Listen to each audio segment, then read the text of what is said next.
So, Tucker St. John, man, what's going on? Just hanging out, man. Been thinking about this for a long time. So I'm glad to be Absolutely. here. I'm glad to finally get you on the podcast. I know you've got a lot going on in your world, not just Esther's Kitchen, which Las Vegas staple. If you haven't been there, you must check it out.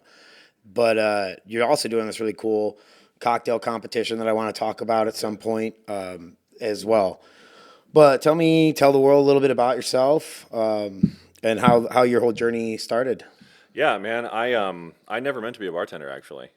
I was in college and I was going to be a school teacher because I came up. I ran a kids camp for 16 years, and I happened to be my mother was a bartender, so it was always kind of in the back of my mind because she would talk about her life and stuff. And I was dating a girl at the time who was working in a bar, and I had like three jobs, and she had one, and she made more money than me. So I figured during my last year of college that it kind of made sense to get into something to tide me over while I was trying to find work as a teacher. And I ended up finishing out getting my degree, but never using it because I started working at this Italian place that was in the Boulevard Mall. You know where Primal is now? No, I haven't been there. Yeah, Primal. I actually haven't been there myself, but I heard it's dope. Like they do kind of really creative, cool. It's a steakhouse. So either way, where that is now is where Mama Olivia was, and I started there because the girl I was dating worked there. She like the people there liked me, and then I got scooped up by RMC, this guy who I don't think he's in the industry anymore, but he liked how I talked about liquor and stuff, and I was just like trying to educate myself. And he wanted me to be a host actually for On the Record before they opened that.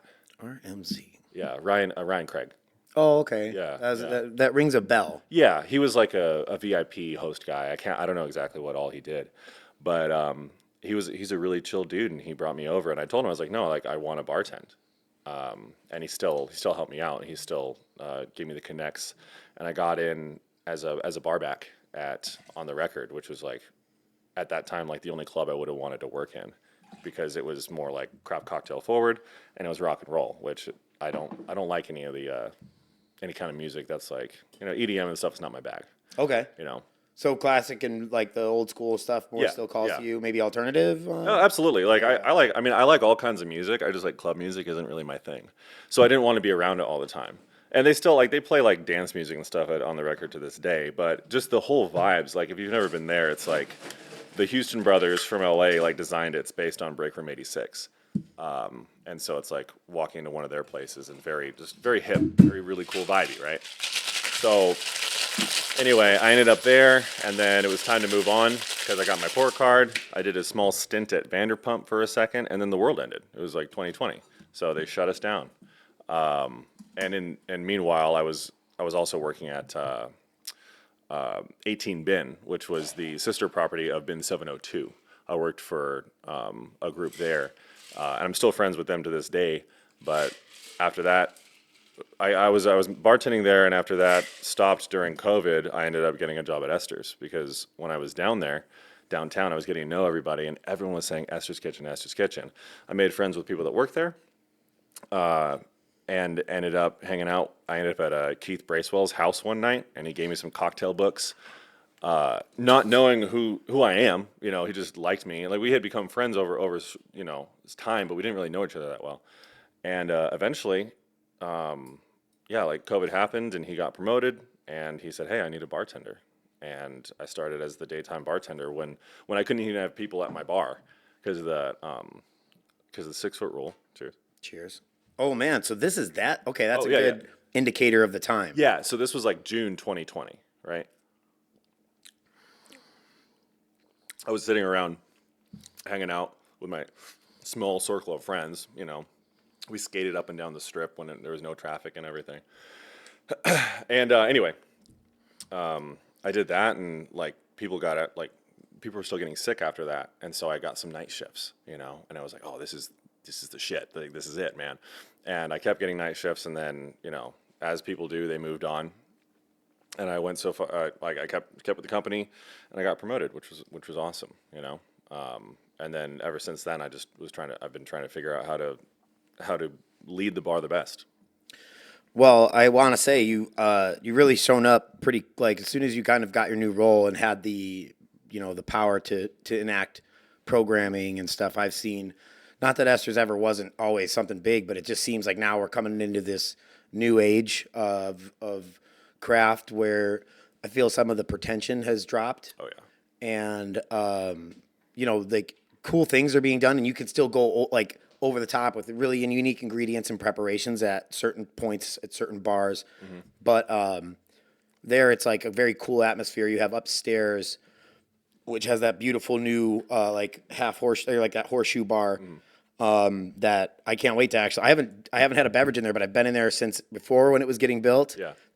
When it got finished, and then now that you have the vibe is there. You have your bartenders, you have the guests are sitting there, and it's like, oh man, I'm always coming down at the bar, and then sit at the bar, have a nice dinner there, and I'm quick off to like the next spot. But is that where you're holding the cocktail competition in the main part of the bar? Yeah, yeah. So, with the connections I made and everything, I discovered I didn't know when I first started this. I didn't know what was out there and what existed as far as what people are doing in the community. I just thought like when I was first looking for a job, I went down to Velveteen Rabbit asking for a bar back position, and one of the sisters was like, "Do you like craft cocktails?" And I said, "Absolutely." I didn't know what that meant exactly, So no, I didn't even know that like cocktail competitions was a thing, but I got invited to one or a few like over time, and I was like, I want to do this, and it really kind of spoke to my history with like running a kids camp. It feels kind of similar, It's like getting a bunch of people together to play, essentially. Yeah. So when we built the bar downstairs, we built it with the intention of holding competitions. We have the whole windowsill around the outside of the bar. That's actually it's wider. It's actually a bit wider than this bar top here, and you can fit your butt on it. You can sit down, and we just like having people crowded around the entire bar. We built that so that we could do that. And activate the space. So I hold the comps downstairs, and I found out we did our first one in December. We have another one coming up on the 20th. I kept the upstairs closed because I didn't really realize what it would bring, like what kind of turnout we were going to have. And James, the owner of Esther's, was sitting upstairs, and I popped up there during one of the rounds to catch my breath. And James was like, "I thought there was going to be 30 people here." I was like, "I thought there was going to be a bit more than that, but I didn't expect to be just totally like shoulder to shoulder." Yeah. It was crazy. So we're going to have upstairs open too, just because we need overflow so people can get a damn drink, because they couldn't even do that last time, some of them. Well, we have, Joe Arakawa is the president of the USBG as of, I think, now. Really? And I feel like he's pumping a bunch of craft, like, desire into the game. Because it's, in the past, I had a lot more people with brand backgrounds more and less of craft cocktail, high volume, not necessarily high volume, but high expectation bartending, where you go to an event and you like the bartender something you talk about. It's not, when I was at Capitol Grill, bartending is the afterthought. Yeah. It doesn't mean that they don't care. Like they're trying to sell wine. They make more money and it's easier to sell wine. And people want a fast drink more than they want like a really high quality drink. Like as long as it's the ingredients together, normally people are happy, and the server's like, "Let's go." They don't matter. It doesn't matter what kind of old fashioned, just give me one, Yeah. So that was always a big thing for me, is understanding every concept is different on what they need, from their bartenders. And some of the best paying jobs are the ones where you bartend with the least amount of passion, sadly. Yeah. And the ones that it seems like you bartend with, like you work your butt off 9-10 hour shifts, and you have, the most crafty cocktails, and those bartenders actually make less than the typical Vegas bartender in like a good 9 to 5 type, not necessarily 9 to 5 hours, but working that, have a set schedule, set rhythm. No, there's all the casinos have they have the person in the pit, which is I forget, service well. Yeah. I know Andrew Shoemaker was doing service well for a long time, and you get to make a lot of cocktails, but like the passion's out of it. You're not talking to guests. Yeah, it's kind of soulless. No one really appreciates it. They're hoping to get a comp drink. So he was quick to want to be out of there, and find more passionate places. But it's hard to leave those jobs because you make such good money, and you're like, and those are usually union. So that's Yeah. a big factor in bartending out here, Absolutely, man. It's like, anytime I have anyone that has asked me for guidance or a bar back that wants to come in, firstly, I just ask them like, why do you want to do this, man? Because like you could go and work at any other place, you could bar back anywhere else and make more money. Firstly, Right. like craft cocktailing is not making people money right now, and like you can make. I mean, Yeah, we it's make money. we It's make a not decent bad living. money, but it's not like, club bartending where you're Yeah. making those people, I don't know their names, but they make $1,000 a night sometimes. Oh yeah, You're like, what the heck? when I was working on the strip, some of those guys were telling me like, yeah, I'll just tip my bar back $50 to bus or to clean my entire well for me, so I don't have to do it. And those barbacks were making more than I was making when I was a bartender because they were making $50, $50, and they're walking away stacked. Yeah.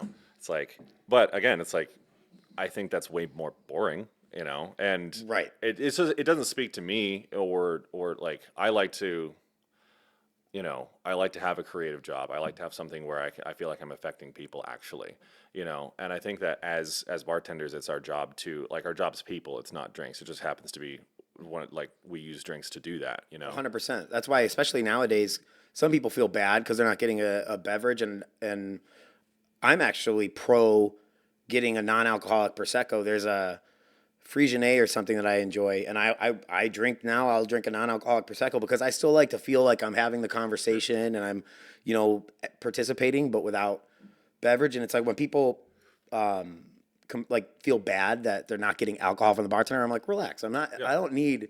I don't. As long as you're patronizing our bar Yeah. and you're showing support, even if you just ate and wanted a different kind of beverage, and Yeah. non-alcoholics are becoming this huge. Oh, I mean, thing that's now. the next big thing. I Right. feel like it's like NAs, and like there's a big push into the agave game. But yeah, what I'm seeing is, especially, it's January now. I'm doing damp January. I'm trying to drink with more purpose and not just drink because I can, because that's what part of my routine. Right. Not drinking to feel the alcohol, but drinking to enjoy the moment. Exactly. Celebrate like the this. moment. Like, this is one of the first drinks I had, and I'm thrilled over it. Oh, I've been excellent. thinking about this for a while. Excellent. Well, you said you judge a bartender by their daiquiri. Oh, So absolutely. I figured we would start off with the daiquiri, which I used Ryan McGinnis's rum, Rhum J.M, and it's a beautiful agricole rum. So I thought you yeah. might enjoy that. Super tasty. And a Demerara syrup, so it's a little darker than I prefer my color in my daiquiri, but the Dem brings out all that character too. Oh yeah, it's a bit chewy. That's why I really like agricoles for DACs, because like I'll take it just a plain white rum, lime sugar DAC any day, but there's so much you can do with it. And that's why I judge bartenders or a bar based on that, because I think I'm like, this feels kind of pretentious to say, but I'm lucky enough to have had the experience that has informed my palate to know that I don't want to just drink some bullshit daiquiri, that I can make myself, Yeah. And even if you give me that and you give me some Dem, I'll make it myself too, but it's more interesting to have you think about it. Right. Exactly. And it's like, you have fresh lime juice. I just watch you squeeze it. Whatever. That's why, like, if I want to have if I'm going to drink to actually drink and think about the bar rather than drink and just not, which is, I'll just go down to a dive bar and have a beer, which I also love doing. I start with the daiquiri because it's like, A, it's crispy and delicious, but B, it's like I can see, like, where are we at? Like, are you and me as the bartender and patron going to have a cool conversation, or are we just going to like shoot the shit like normal, and that's okay too? Right. I think that a lot of I probably used to be this guy a little bit.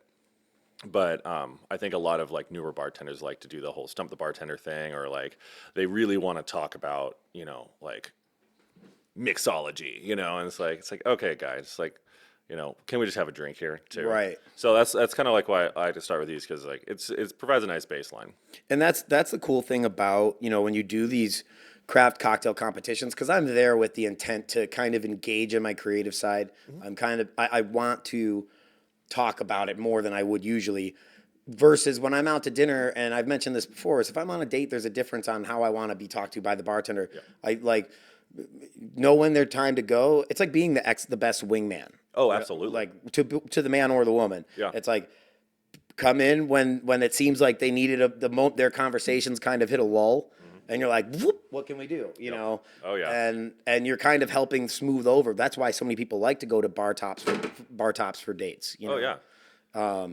So I take pride in like being the grease on a night, on an evening, where it's like I'm just keeping everything moving for them. Yeah, well, you got to like. I mean, that's one of those soft skills that you can't really like. Would like, kind of like if you were a brand new bartender or a bar back and you ask me like, how do I do the thing?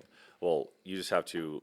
The reason that I have people bar back for so long is not because I think that they can't learn the skills. Like you can read skills in a book and you can practice them, but knowing how to read people and the situation, like situational knowledge and awareness is so vital, and like you're gonna grease the wheels for the couple. You're going to sit with the lonely widow, who needs a little bit extra attention, or you're gonna see the chick that's just like, it's like she brings in a book and you know that she likes her martinis dirty and she doesn't want to be fucked with. Like that's awesome too, but like you can't just, people aren't going to tell you that necessarily. Yeah. Like you have to intuit that. And people say, I had a great time at your bar. And I've had people sit at the bar, which is like really dope to hear. Is like they said, "Oh, I had a great time. I can't wait to come back and see Tucker." It's like, dude, this was a Tuesday for me. Yeah. Like when you go into like just not even thinking about it, and you're interacting with the people in the way that they need. Like that's such a cool feeling. It's lucky we get to do that, I think. Well, that's part of. It's easy to see me be displeased when I go to a bar and the bartender or a server in other cases is they don't need to be like 30 pieces of flair excited to see me. Sure. But it's also like there's almost, and I just experienced this on a trip I just took yesterday. And you walk up to someone and they're at the bar top to get to serve a service, and it was in a tasting, and it was just kind of like, sigh, what do you want? Like she didn't say what do you want. She said, Yeah, but she was that's what like, she said. sigh, hi, how are you? And it was just like, oh, Yeah. is it okay? Is it me? Is it You know okay what I if mean? sit here? Like, am I Yeah, allowed I to? should, it's like, oh, asking permission to like, I feel like you set the tone right from that first initial hello. Yeah. And it could be, again, like, I'm happy to have the guest. And I think, wow, this guest is here that keeps this place, it keeps me employed, Yeah, I'm absolutely. paid by them, more than anything. Yeah, no, 100%. Like, I think everybody knows, you're, like my paycheck, well, not anymore because I don't bartend anymore, but back when I was doing that, like my paycheck was gas money and then my tips were everything else, and it really irks me when I see bartenders that don't give a damn about their patrons. Yeah. Or if I walk in and I feel unwelcome, like I'll have a respectful like single drink and I'll walk out and I'm not necessarily going to say anything because I'm not going to be like that guy that's trying to tell this kid how to do his job or anything. But when I don't feel like if you don't want me here, bro, just say so. Like Yeah. if you want to have a quiet night, I'm not the one. It's okay. I'll go somewhere else. I have Right. a million places I could go. But like, and I think that's unfortunate too because people that are in, I think people like that we were talking about before that are in those casino jobs, that are just cranking. They forget about the people. And I'm not saying it's everybody, by the way. Right. It's a general statement, but there's always people that are special at each location. Yeah. That really do let everything brush off their back and Yeah. have a good time and they don't bring their day to work. They don't bring their home life to work and put it on their guests and talk about it's one thing if you're a regular and the regular's like, hey, Phyllis, how's your husband Bob? That's a different conversation than, I didn't ask you a question about your husband and you're talking about your husband was a dick. You know what I mean? Yeah. It's just like, oh. Ooh, interesting. But I want to return that to, since you mentioned kind of the transition financially and everything from being, a lead bartender, which is generally the best hourly and the most responsibility, but also means, I clock out sometimes and just stay on the clock, or I stay working like technically, or I take myself off the tip pool, I should say. Yeah. And then the bar needs me. Well, I'm not going to go back on the tip pool, but I'll work for another hour off the tip pool or whatever. And then going into now you don't take tips at all, so you have to balance your work life a little differently.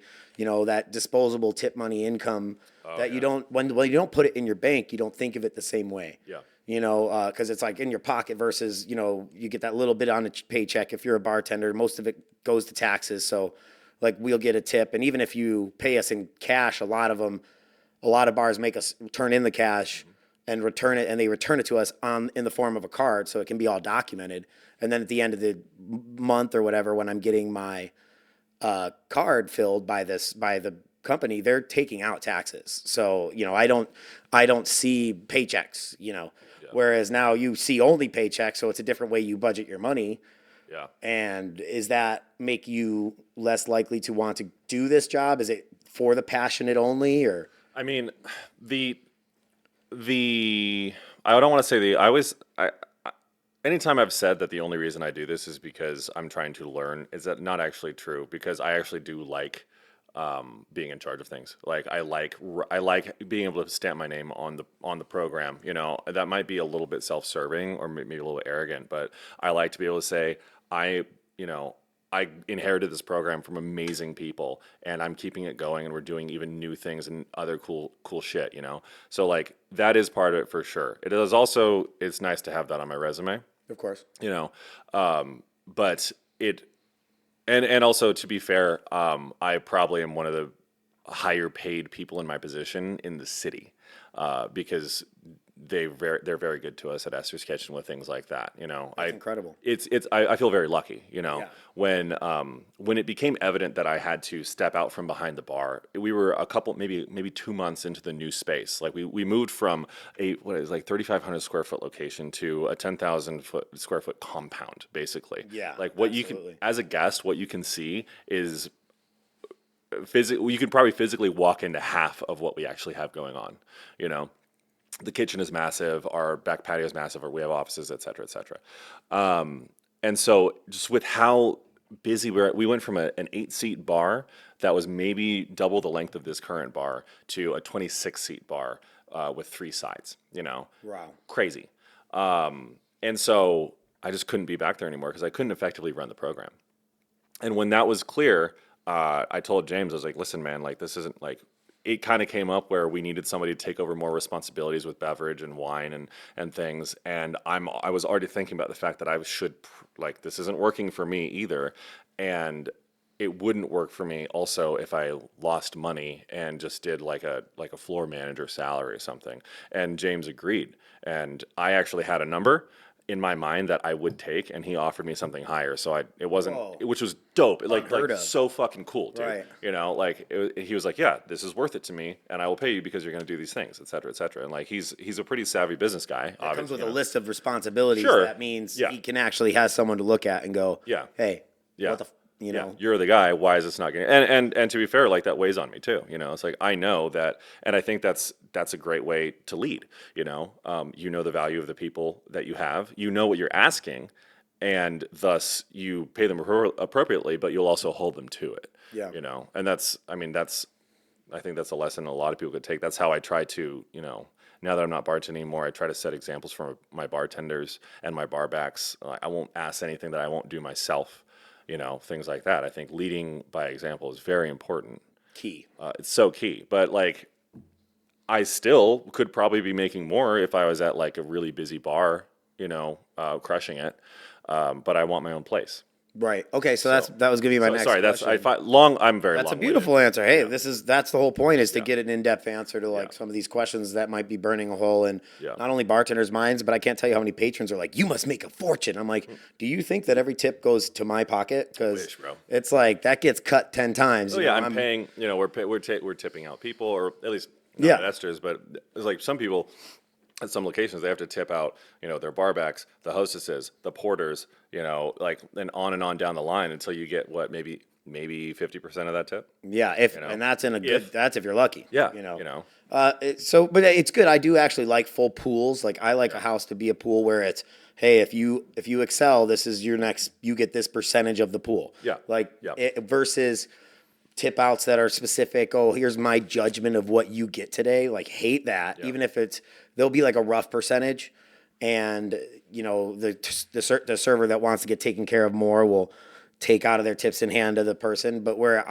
everyone's just puts it all in a bucket. Yep. And then it's like, hey, you know, if you want to get the full point versus like a support staff might get anywhere from 0.4 to 0.6, you know, sometimes the host is on the tip pool for 0.1 or 0.2. Sure. But that tells you that gives you goals. It's setting benchmarks. Yeah. That's like, okay. And then, you know, that's why you're not supposed to be a busser forever. Right. You know, or if you're making almost as much as like the next level up, then you never want to leave or whatever. So there is a rhyme to that. Absolutely. Reason. Yeah. We have a pooled house, and we pay fairly well, and but there is that incentive. Like there has to be incentive to move up because Otherwise, like there's like career barbacks, like those guys I was talking about before. They'd get tipped out $50 a well to clean all 5 wells or whatever it is. It's like, dude, that's good money.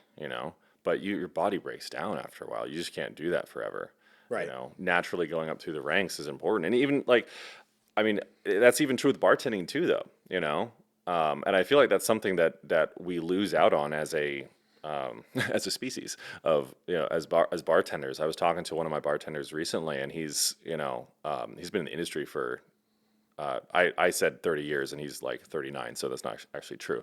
But it feels like it. But he feels like he's like, oh, my body's breaking down, and he's thinking about like trying to manage, and it's a change, it is different, but that's another, like you talked about incentive, and like why would you stop bartending if the money's not as good, or in most places, Right. Because you can't do this forever. You're on your feet forever, even if you do have orthotic insoles and mats, and you go to yoga every day, and you get massages regularly. That like those rotator cuffs only last so long. And the lifestyle of being the bartender too. It's not just late nights, but you're surrounded by alcohol and stuff. So it becomes a lot harder to say no to, hey, join us for a drink after you close. Then you're rushing to close, and then you're like, well, it's already 1. I might as well go have a drink with the friends at the bar. Yeah. Versus, when you're finishing reports, sometimes you're probably there till super late too. But you're most managers are like, I don't want to. I'm going home. Yeah. You know. Yeah, and like I went to we have a sister property that just opened up called La Petite Bohème, and right now just the bar is open, but eventually the whole the restaurant's going to open as well. It's like two different buildings, same kind of parcel of land. Okay. And I'm still like friends or close associates with a lot of my servers, and I was floor managing, and one of them told me, hey, we're going to go to LPB afterwards. And I was still there probably an hour after them doing reports and money and all that stuff. And I show up, and they're sitting in a circle talking, and I'm like, yep, I'm going to go to the bar, and talk to the owner, Keith, and just kind of be away from that, because at some point also you kind of have to grow up a little and realize that even though you might be friendly with these people, your coworkers or the people that work under you, you're separate from, Yeah. which is it's kind of interesting. It's a weird transition, especially like as a younger person coming up, getting promoted through a company versus like getting hired into a company. It actually kind of does handicap you a little bit. But I see both sides too, though, because when you get a beverage manager that maybe bartended 10 years ago, or even worse, like longer, or never bartended, but they've always managed. Yeah. There's a level of, this person doesn't know what they're talking about. Yeah. Or they don't respect what I'm going through, because they expect a lot out of their bartender. They don't understand why it's taking so long to do something, but then you're taking care of guests and working the well, or, and the manager wants to come back and help, and sometimes they can be a great help, and when they have worked in that environment, it's great. Yeah. But if it's been even like 5 years removed, or and they come back and they're like, where's this? I'm like, you're not helping. Yeah, like, shut up. Get please. out. Like, Please. love you, appreciate you. Please go bus. Grab some beers, pour wine. That's all you can help me with. Yeah. Like, Yeah. because you can't be asking me where everything goes, or it's not a help. And they don't get that. Absolutely. Like, why don't you just ask us to get this for us? And it's, well, because by the time I regurgitate the information to you, I could have just went over and got it. Yeah. So some of those things do end up, for a control freak like us, it sounds like, Oh, yeah. I'm like, I'm just going to go do it myself, Yeah. So that's a big part of moving through those ranks. But speaking of moving through different, periods and styles of bartending, we were talking about the different changes in, like, we're kind of in a new age again of bartending. We called it like the golden age, Sure. Where where the cocktail books originated, Harry Braddock and stuff like that. Would you call that the golden age? And you said there was like a second wave. Yeah, I feel like, and this is, I'm speaking ignorantly too, because like, it's not like I was there for that. I'm a fairly, I'm getting to not be, but like, I'm 30 now. I started bartending when I was 24, so like, I'm still kind of fresh in the industry in terms of other people who've been bartending for 20 years, man. That's impressive. Well, I have something to say about that, but that's impressive. It's like, to be moving up in 6 years to do this, it does show a level of, that's the passion's in some people, and they research and they do all the information that they have to find to become great. It doesn't really matter what age you are. It's like, how much effort do you put in? Yeah. You know? And that's true too. And I feel like also like pat myself on the back. Like I've tried hard, I've been surrounded, dude, by so many fucking cool people that I've gotten to work next to. Like I wouldn't necessarily have the knowledge or be where I am if I hadn't worked next to those people. Like when I was at sidebar real quick, when I was working at On the Record, I worked next to so many great bartenders, and it was cool because it was so craft cocktail forward in their like record lounge thing. I would walk in, and every day until I got it right, Anthony Wu, who's still in the industry, you may have not met him before, but he would always quiz me on Mai Tais, like classic Mai Tai spec, and he was just absent-mindedly invested. And I think that's what we should be as people that have been in the industry for a while, to the new people as well. But either way, Absent-mindedly invested. yeah, invested in the people below us, because like do you want to, when you retire, do you want to go to good bars or shitty bars? Right. So the training program is like taking an interest in the support staff that they're not bartenders yet, but you want to stoke the passion in them now. Like I had one of my barbacks, Blake, and they all have, but Blake's immediately asked for, when I hired him, he was like, okay, what books should I read? Boom. Right now. Boom. Good sign. Great sign, and you know what I did? I made a list of the same books that Keith gave me when I was at his house when he didn't know me, And there it is. It's fucking great. Right. It's passing down the knowledge, because like as humans, that's what we do. Like we've been telling stories forever. That's all this is. We're just telling stories, like it's kind of on the nose. We're pouring stories. That's what humanity is about, right? And so passing down knowledge and information. And now we've developed so much. It's so niche in what we do. But if we're not, like there was bartenders that I've worked under or I've seen, and they think it's not their responsibility to let their bar back in the well sometimes. Right. It's like, oh, it absolutely is. Yeah. And if you're not training my as a manager now, it's like, if you're not training my future bartenders, then you can go find another job where that's not your responsibility. Right. I was telling that to we have a bar back named Andrew at Bramare, and he was talking about how he wants to, he's like, oh, I'll probably be trying to be a bartender here eventually, and I'm like, train your replacement. Mm-hmm. Absolutely. I'm like, you want someone to get hired, you want to show them everything so that when you move up, they do everything the way you taught them to, and it really benefits you crazy. Yeah. But when I work with people that they were bar backing for me 10 years ago or whatever, you could always tell they're just like, what's up, dude?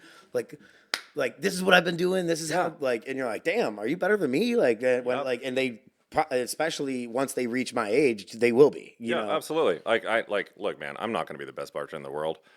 I do comps. I like them. It's a hobby. Right. I'm not going to be that guy. I probably won't make a modern classic, which is a shame, because I would love to be able to be that guy that does that, but probably not, but when you have somebody that's like, if you can distill and instill all this knowledge into these people and let them also be creative and run, like do their own thing, it's the coolest thing ever.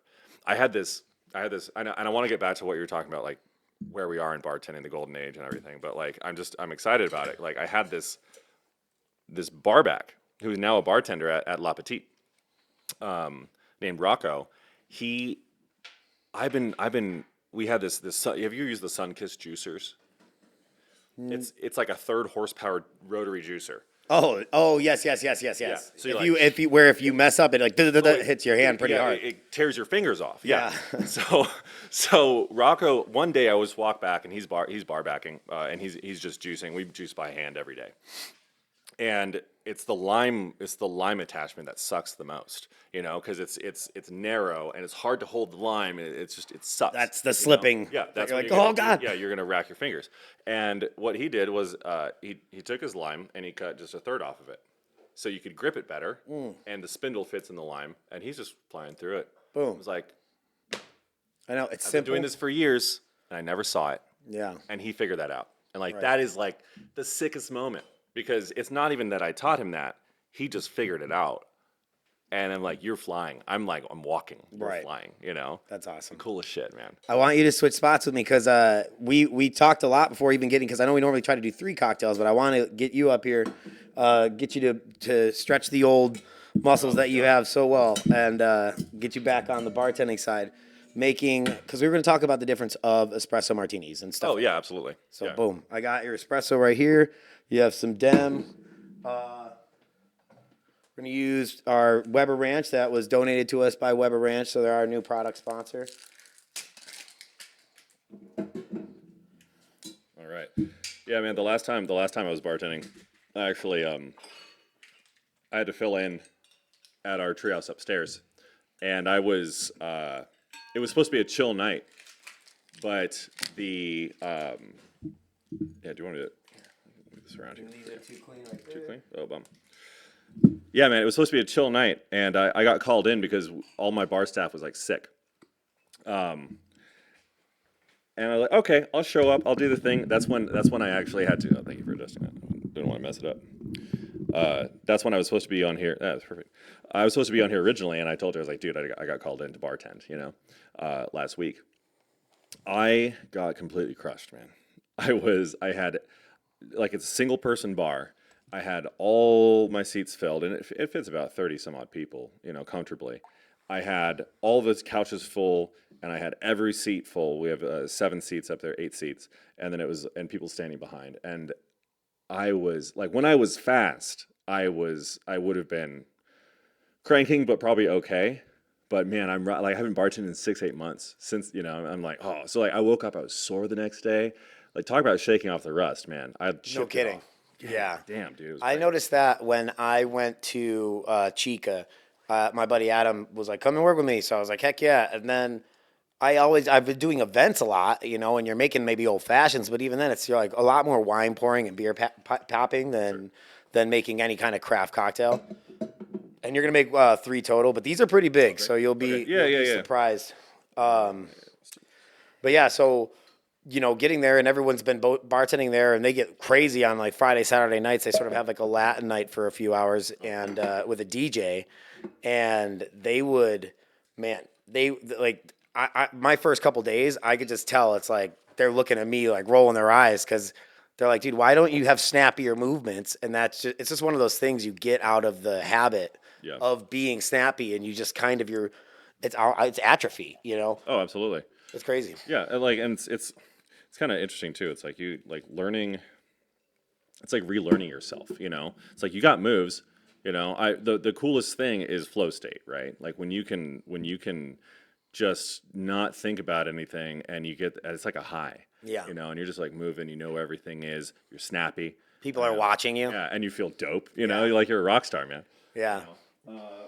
That would be my favorite on a night where you have just tins lined up, 6 tins, and people, there's like 3, it doesn't matter if they're like, woman, men, whatever. They're just like, damn. Yeah. And it's just pop, pop, pop, pop, pop. Yeah. And you can hear them eventually, sometimes you hear clapping when you get through it, and it's not insulting. It's almost like, you're like, damn, okay, they know. It's not just typical, easy peasy, like, throw it together. I love it. Like it's cool when people are like, oh, can I video tape you?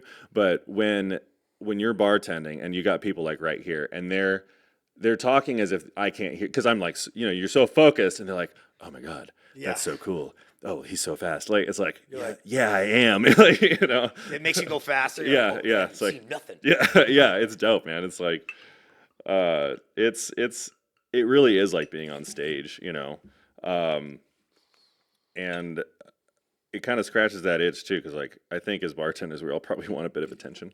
Yeah. Dale DeGroff quote that bartenders are just rock stars who never learned how to play any instruments. That was a Simon Ford quote, actually. Yeah, that was Simon. That was Simon in Hey Bartender. Is that? So I haven't read that book. Oh no, it's a documentary. Oh. Yeah. Oh yeah, dude. It's a bit outdated because I think it was filmed in the early aughts. I don't really remember. We watched that when I first started bartending. Yeah. 2014. Hey, where's your ice? Right here. Oh, I see. Well, while you're getting ice, I probably, even though I have a collection of books behind me, I am not the most pragmatic reader, so I constantly start the several books like Amaro and the Wine Bible. Yeah. And I find excuses to do a million other things. Wow. It's the clicking together. That's how you really know they know what they're doing. Pop, pop. Oh yeah. I do that. It's kind of self-serving. Again, I like attention, and just like in the middle of a crowded busy bar, you hear crack crack. It's like, You're like, look at me. It's exactly. Like, yeah. And when I hear a bartender do that, I'm like, you got my attention. But now, speaking of loud noises, I really can't stand when someone throws their like empty bottle in the. That's so fucking annoying. And it still happens constantly. So it's one of those things that I wish people would stop doing. It's like you're setting the bar for a professional and nice environment, and then Yeah, it's you're like, remember what you're doing here. It's moving with intention. Do you have a fine strainer? Does it just doesn't matter that much? 2 seconds. It's moving with intention, man. It's like if you can't think about the effect that you're having on your bartender with your small movements, then what are you doing? It's just like it's the same thing as cracking your tins in reverse, man. It's like I'm cracking my tins because A, I got to seal my tins, and B, I could do it on the bar top and be kind of gentle about it, but that's also not the point, Yeah, there's definitely the different, especially at the type of bar you're at, where, again, Esther's is a place you're going to because you want to watch the bartenders work. You're hoping they talk to you about a little bit of their Amaro if it gets to that point of the night, That reputation that you guys have established there is really great. And Oh yeah, man. at the bar in the Arts District with you and Velveteen Rabbit, too. They were like kind of the initiators of that whole Arts District movement. Yeah. And I would say you guys really kept the ball going. I mean, I feel, again, I kind of mentioned it before, but I feel like in many ways, like standing on the shoulders of giants here, like I inherited this bar program from some fantastic bartenders that came before me, Hey, my wash lines are okay. But it's like seeing what's happening now and kind of getting to be like the tastemaker, Yeah. and have people wonder like, oh, what is Esther's Kitchen doing? Oh, thanks. In the industry at large, but also just like them people knowing, like the general populace knowing, it's like, oh, if I'm going down to the Arts District, I'm gonna try to get a drink from Esther's. That's what's up. Absolutely. That is one of the stops that I almost always have to make. Like I said, I'll stop in there even for a quick bite or appetizer, something like that. So here's a good question. Parmesan, what's with this? Like, I know we were talking about cocktail trends. What's your thoughts on it? I brought it out just in case. Yeah, let's do it. Oh, you got it right here. Great. And to find. Oh, hell yeah. Okay, so check it out. Mise en place. Yeah. Finally, he's got it. Learned. Do you want to do one with one without? I would love that. Yeah. So. How do you want yours? Since it's harder to pass yours, do you want to try half and half? Sure. Yeah. Okay. Let's do it. You got like a coaster or a napkin? It's okay. Make it. I like it. Yeah. He even cares about the bar getting dusty. Here, no, I mean like I want to do I'll do like a true half and half here. Ooh, wow. Oh, I don't know if this might be too heavy. If you were a superhero, I think Tastemaker, the Tastemaker would be a great name. Coaster might work. Here we go. This works. Yeah. Nice. Let's get can I get like shirts made that says TM? That'd be dope. And people would be confused. They're like, what are you trademarking? Yeah. I think so. I mean, you remember when this happened, like, right? Like when Parmesan on yours. I don't know who started that. I'm sure someone like did. And I think it might have been was it like Movers and Shakers or some, like as a joke? I felt like it was an East Coast bar that actually did it. And then I think people really like started making a lot of jokes about it. I also know, Chris Levitt, he blew up over, I don't know if that was the catalyst, but I know that was around the time where his channel really got noticed. Yeah. So, it's been, I'm down to try it. You want to do you want full weight? Let's do it. Let's do it happy. That way you can. Yeah. I mean, the cool thing about stuff like this is you can actually it's almost like having Irish coffee. Like you can sip under the cheese in this case, or the foam on an Irish coffee, or you can go full bore and just like snack. So you're pro Parmesan on an espresso martini, Okay, so getting him locked in. we have well, really I had this essentially it was a riff on a riff on a riff. It was a gimlet thing, where I had or not espresso. It was like a garlic infused green chartreuse cocktail that I had on the menu, and it was topped with Parmesan for some like really funky notes here.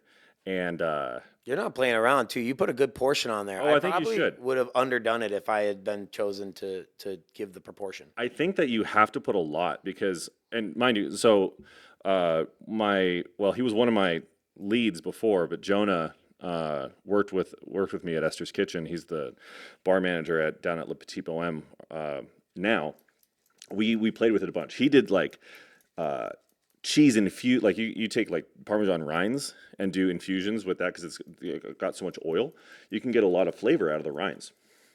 So he was like, we were playing with a Parmesan, like he actually put that up for one of our menus as kind of a joke, kind of serious. And it wasn't the worst thing. But what we found is like, if you have some cheese, it's good. It's okay. You got like the warmth of the coffee, the richness, or the espresso. You got the sweetness, and then you have this like Parm is salty and like I wouldn't say sour, but it's definitely It's got a funk to it. Yeah, it's got the funk. It's aged, right? Which is kind of dope, you know. Cheers. And you need a bunch of it. Cheers. Let's try it out. It's definitely a talking point. People love it, and it's one of those. It's got like the mojito effect to it. Yeah, you're like, there's cheese on that martini. Are you kidding me? Right. And it's coffee, no less. And they're like, bullshit. Yeah. But the boldness of the espresso does help really, I don't want to say mask, but it makes you not, the cheese doesn't come through as much as you would think. Yeah, I think it brings it down, and you're kind of left with salt, right? So then therein lies the question: why don't we just put salt on our espresso martinis? Which is, you get some like Malden salt, that's dope, like that's. At Bramari, we use Lucano Cafe, which is amazing, on Boulevard Bitters and Saline. Oh, great! Yeah. I think that like talk about saline in cocktails.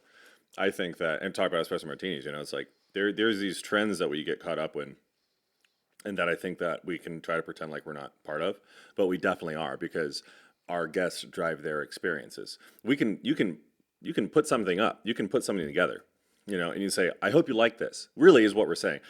I think like, I mentioned ego before. Bartending, any kind of performance art, and I consider bartending a performance art, is ego driven in a way. Like Right. You have to be able to say, hey, here's this thing I'm doing. I think it's dope enough to give to you, and I expect you to like it. And I really, really, really hope you do. And then, but there's still a delivery method of that where it's like the night's about you, but I have a skill that I'm sharing with you to make your night elevated, right? Yeah, So, absolutely. And then it's like, regardless of how I feel about it or what I think I'm going to put up, as a guest, you're going to dictate what that actually looks like. I just have to give you the best of what I can interpret off of that. So if this is a trend that you like, are there trends that you're not like a proponent of, or you think they're kind of more gimmick than anything, and they're gonna have their time out of the sun? Yeah, man. I think we're past it, really. I think that like what bubble guns, things like that, like random, like just That's the one where you like drop it on there. And yeah, as it's like soon a as you deliver smoke. it- Yeah, it's a smoke. You fill it with smoke or something like that, and sometimes it's flavored. And it sits on top of your cocktail, and then if you're lucky, it'll sit there for a little bit, and then you put the cocktail up, and then hopefully it doesn't pop, and then the guest pops it, and they smell their essentially vape juice, and then they, hilarious. yeah, and then or you have your server trying to float it to a table, and they can't, maybe they can 1 out of 10 times. I don't know. I've seen them work well at some places, but I've also seen the nightmare with some of the best beverage engineers in town, like people that really you're like shocked because you're expecting them to do it perfectly because, hey, I struggle with it, but not not my mentor, not this person that I learned from. They're going to nail it. Yeah. And then they're struggling with that same thing. And they're like, God damn it. And it was a presentation. And they're just like, why do we use this thing? Yeah, and listen to me. I'm sure there's people that can do it like perfectly. I'm sure there's people that are really fucking good at it, but that's not the point. You know, when you define bartend, like, because people start to see bartending, that lay people, you know, people that don't know, they start to see like bartending as, oh, that's what real bartending is. That's what craft bartending is. You know, oh, you're using what, bubble guns and like, I think smoking cocktails is overrated too. Though it's like, man, I don't think it's going anywhere because No, that one's locked in. like I have that little smoke box over there, and if when I'm doing an event, maybe I'll bust it out on the next episode, or if I don't know how long we've been filming, Kyler. About 50 minutes in. Oh, 50? Oh, we've been cool. awesome, Yeah, dude. We got time. we got Let's smoke time. a cocktail. Yeah, we'll smoke. We'll do this. This will be the episode of where we make a ton of moves that we're like, this will be gone soon. Yeah. Here, let's also, switch. by the way, I'm almost done with this already, so that tells you everything you need to know how good it is. Oh, I'm glad you like it. I think the allure of the cheese is you just wanting it to be bad. Yeah, Yeah. yeah. You're That's like, a good oh, point. it's like Malort. That's a great point, And for the record, I will go on camera saying this. Malort's not that bad. man. So you're the second. I've got to revisit. It's been a while. I'm gonna have to invite a Chicagan to bring me a bottle of Malort because last time I had it, it's definitely not something I despise, but I'm still like, wow, that's a lingering aftertaste that lasts for a while. I didn't say it was good. But, Okay. No, dude, it's like at Esther's, I think that like I've had, and maybe my palate's broken because I just drink a bunch of bitters all the time because we have like 50 of them, you know. I think there's probably there's Amari obviously, and then Pizzeria Manzu that has Amari definitely has more. Manzu probably has as much or more than us, but I just drink a bunch of bitters all the time, and I've had some bad stuff. I've had some bitter things that I'm actually kind of partial to at this point because, you know, I'm used to it. Malort is not good, but it's not that bad if you're actually looking if you're looking through the badness. It's like it's got this weird grapefruit peel situation going. It's kind of bright. It's not. I don't know. I don't like. Maybe this sounds like me just like trying to be like, oh, Mr. Cool Guy likes Malort, you know. But, I mean, no, who was it? Was it Adam? Was it Adam O'Donnell on the last episode said he enjoys it, or was it just before him? I can't remember if it. Oh, you know, no. And then Anthony Jameson, he said he's like, you know, I remember not liking it, and he's like, and it's not that bad anymore. Like, but it's one of those things like not that bad. Not that bad. Tells you a lot. It's just like when someone says, if I ask you how something is and you tell me fine, I'm bothered. Oh, absolutely. I hate that, especially in like in the setting of I'm serving you and you say, "Oh, it's fine." It's like, dude, give me the opportunity to make it better. Like, I hate guests. I don't. You know, I just hate. I hate when guests do that, man. It's like if you're gonna leave a bad review, like fuck Yelp. You firstly. didn't give me a chance. Yeah, like you didn't tell me anything, and maybe and also kind of like what we were talking about before. You got to be able to read the room. If I can't read that you're having a bad time, or if I've checked on you a bunch of times and maybe you just seem quiet and I can't ascertain like where you're at, and you leave a bad review or you're like, you know what, this wasn't my favorite experience at the very end of your experience. I'm like, honey, we missed the mark here, but you were part of that. You know, like we could have fixed it. I want to because I care about you. Well, and that's the thing. It's not just do I not want a bad review, which of course hurts. It hurts a restaurant, you know, because don't get me wrong. If they're a bad restaurant, they deserve a bad review. Fine, leave it, you know. But if you didn't like, if you didn't like something and it wasn't for lack of trying and stuff, and you don't give a person, and it's one thing to just not like a flavor that if you are recommend something and you don't take a recommendation, you're like, well, I like these things, and you say, okay, well, we do it differently here. And they go, well, I don't know, and they try it anyways. Yeah. It's like, well, I warned you. I told you about that. It's a pretty eccentric dish. Like we knew where you probably would like.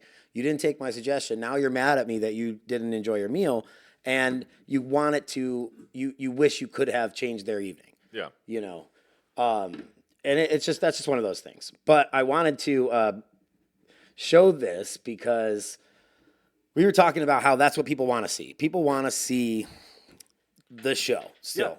Yeah. And I'll say this, when you do events, it really goes over well because at events especially, people aren't expecting this kind of a thing. Right. So I like when you bust it out at house parties and normally house parties aren't with a bunch of cocktail centric bartenders and service industry people. Sure. So it's really impressive to them, and that's why I don't think smoking will go anywhere for a while. And I don't. You having an old fashioned, Kyler? Yeah, I'll take one. Yeah, man. No, like I will say it does look kind of dope. Like Right. like it is pretty cool, and I'll give them that. And bubble guns look cool too, man. And cocktail glitter looks cool. Like that is true. I've put there are there are drinks that I have made that that probably look better with glitter in them. You know. What's your feeling on Frey Ranch versus Smoke Wagon? Do you like Frey Ranch? I do. Actually, you brought up Rob Amaro before. He was repping Frey Ranch before, and he's the reason I brought it back in. I like Frey Ranch. I like Smoke Wagon. I generally actually like the thing. I generally don't dislike things. I just think different things have their different places. If I'm going to reach for a bottle, it probably won't be either of those, but not because I think they're bad, just because I personally, when it's kind of like we were talking about before when you're bartending and people have their expectations of how an evening is going to go. You're kind of crafting that evening, and they might call something like I could call as a guest Frey Ranch right now. I'm going to make you a dope Frey Ranch smoked old fashioned. If you say, hey, can I have an old fashioned? I might not reach for those, because I don't have any idea of what you like, and if you order something from me, I'm going to give you something that I like because I know I can stand behind it, at least to a certain degree. So looking back on here, how would you make your base of the old fashioned? Would you go rye? Would you go bourbon? Okay, so I'm probably a bit affected by Esther's is we kind of stay pseudo pre-prohibition. So, Do you want to describe pre-prohibition? yeah, well, and maybe this is kind of like why I feel I don't like frills and stuff. It's like there wasn't a lot available or you couldn't order certain things that seemed like you were cocktailing because it was, you weren't allowed to cocktail, I think we got a bit stifled by that as an industry, as a community, obviously, and so, I try to go to the most basic and oldest recipes. Are they always the best? Not necessarily. And then we'll start to modify them, especially because being at Esther's Kitchen, we have a pretty butter-heavy, fatty menu. So a lot of our stuff actually is a bit more acidic or drier. But if I'm going to reach for something, I know that the original recipe for the old-fashioned, I think I read that it calls for a spirit. I don't know if it actually names whiskey specifically. That's a great question. I can't remember, and so I could sound like an idiot right now. But I think that it just calls for a spirit. Well, especially back then, I would say like rye whiskey was more popular. Bourbon wasn't even a thing when the first books were, right? Yeah. Was it? When did bourbon? Oh, man, this is where we need a Jamie. Yeah. Like the dates, I'm not great at dates, but I know rye was originally used a lot more, and then eventually bourbon became a thing, and now you see bourbon everywhere, which you get sweeter notes with the bourbon versus that spicier note with the rye. Different whiskeys have a woodier note, which I would say Frey Ranch has a lot of wood on it. Yeah. Oh, absolutely. And it's dry. And I like split basing. I really like to put like a rye with a bourbon. Or when I opened up Gatsby's, I didn't make this old fashioned. Actually, Michael LaPenna did when he was contracted to help out with that before I was a part of the team. He made it with like an Alabama whiskey. I can't even remember the name, but Alabama whiskey is where they char the barrel with apples. Oh, that's cool. It was really cool. I mean, I've never heard of this. Did that impact the flavor a lot? Yeah. It gave it a subtle, because it was blended with, actually not a bourbon, it was blended with a rye, so it was a rye and that so it had that sweet component with but a complex and different flavor. Cool. Perfect for Gatsby's, because Gatsby's was a little more younger crowd, more, if not as many whiskey, boozy spirit drinkers as you would think like a cigar room or something like that. Is that Bulleit single barrel? Is that open? I don't. Well, it will be. This isn't an overly pricey single barrel, so definitely easy to use. And then we have it at 52% proof, or 104 proof. Sorry, but I mean, hey, the man likes a boozy old fashioned. I'm not mad at that. So we use my my household fashion. So I mean, you actually asked for what I would reach for. Typically, I stand by our wells. I don't. I think the idea of putting shitty booze in your well is crazy. Like, why would you do that? Why would you have your baseline be not good? Now, if you're a dive bar and you're just serving people that want to drink ethanol and they like a certain color on it or a certain flavor with it, sure, you know. But if we're talking about making anything, if we're not talking about like kids that are just gonna rage and drink and and get weird, like, but even then, like one of the best. Yeah, Bang for buck, amazing well. that's our well. Actually, the 86 is not our well. The 100 proof is our well because I think it cocktails better. I'll give credit where credit's due. That was Jonah Gibbs's call. We went from the 86 to the 100 proof, and it's dope. The Budget? 1920, oh dude, Affordable Yes. and delicious. This is the one. Absolutely. 1920 is my So favorite fucking good. Old Forester. Like, don't get me wrong, you could spend a pretty penny on a couple of their cool specialty stuff. Yeah. But like, as far as availability and what do I just in a sipping whiskey that I don't want to spend a lot. Yeah. I spend a lot when I go out to dinner and I'm on a date or something like that, and I'm going to buy a bottle of wine. That's not going to be, I don't cheap out on frills, but when it comes to like my own drink, I'm like, whatever. You know what I mean? It's like make it good. It doesn't need to be over the top. The fallacy that I think that exists in this industry is that just because it has a price point on it means that it's good, and that's actually not at all true. And I think you guys know this. It's like I was having a pretty shitty time in Joshua Tree one time, and we went to this whatever bar was out there, and I said I just need something brown in a cup and a Mexican lager, and so she brought me well whiskey, and I was like, oh, this is damn good, and what is this? And she didn't even know what it was, but she came back and said Evan Williams. It's like not even the bonded, just like the standard Evan Williams. And like, look, it's not great, but in the case of what we were looking for that time, it was perfect. I don't need things that taste amazing all the time. I don't need complexity. Like, one of the best whiskeys I've ever tasted. I was lucky enough to be allocated a bottle. Was the King of Kentucky from Brown Forman because we buy so much damn Old Forester. It's probably that's lovely. Oh, dude, come in soon. I'll give you a taste. It's amazing. One of the best whiskeys I've ever had. It's everything a whiskey can be. I want everyone to try it. Can everyone afford it all the time? No. It's a $2,000 bottle on the aftermarket for collectors. Oh. But I immediately cracked the wax because whiskey's made for drinking. But am I going to reach for that every single time? Absolutely not. I want anything that you like. Anything on your back bar right here is a fine. It's more than fine. I don't think he has anything that would be considered like a terrible well. No, and not even like and for like a porch pounder, an everyday drinker, and even then, I wouldn't even want like you have that Four Roses, one of my favorites, like that single barrel. Why would you even? And they don't even charge a lot for that. And they don't. But like, why would you drink that regularly? Actually, if you're looking at because you said cost and like dollar per for value, you can have some like I said Evan Williams Bonded is great. It's so good. At Sparrow and Wolf, I used Evan Williams as it wasn't our. No, I'm sorry. No, I used. Wait, what was I using? It's been a while. That's the toasted barrel that they have. They have a toasted barrel. They have a. It's not Evan Williams. It's Damn it! I'm drawing a blank right now. Oh, what is that? Doesn't matter. I can't. Barrel. Toasted barrel of It's not Evan Williams. I don't know. Fuck. Someone's gonna kill me on this.